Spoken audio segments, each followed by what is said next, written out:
Hi అండి. ఈరోజు రాగి ఉప్మా చేసుకుందామండి. రాగులతో ఏం చేసినా ఆరోగ్యమేనండి. మధుమేహం అంటే డయాబెటీస్ వాళ్ళకి కానీ ఎవరైనా సరే డైట్ చేద్దాం అనుకున్న ఈ రాగి ఉప్మా ఎంతో బాగుంటుంది. ముందుగా 1 కప్పు రాగి పిండి తీసుకుంటే 1 కప్పు సూజీ రవ్వ అంటే బొంబాయి రవ్వ తీసుకుందామండి. ఉల్లిపాయలు, పచ్చిమిర్చి, అల్లం, కరివేపాకు, వీలైతే అంటే ఉంటే కనుక ఆప్షనల్ అండి క్యాప్సికమ్ కూడా తీసుకొని చిన్న ముక్కలు కట్ చేసుకుందామండి.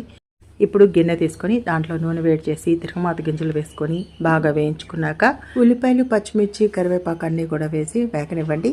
వేగాక రవ్వ, రాగి పిండిని కూడా వేసి కొంచెం సేపు వేగనిచ్చి 1 స్పూన్ ఉప్పు కూడా వేయండి. 1కి 2 పెండి నీళ్లు, 8 గ్లాసుల నీళ్లు వేడి చేసి వేడి నీళ్ళే పోయాలండి. ఈ ఉప్మాలో వేసేసి బాగా కలపడమేనండి. అంతేనండి, ఎంతో రుచిగా ఉండే ఆరోగ్యకరమైన రాగి ఉప్మా రెడీ.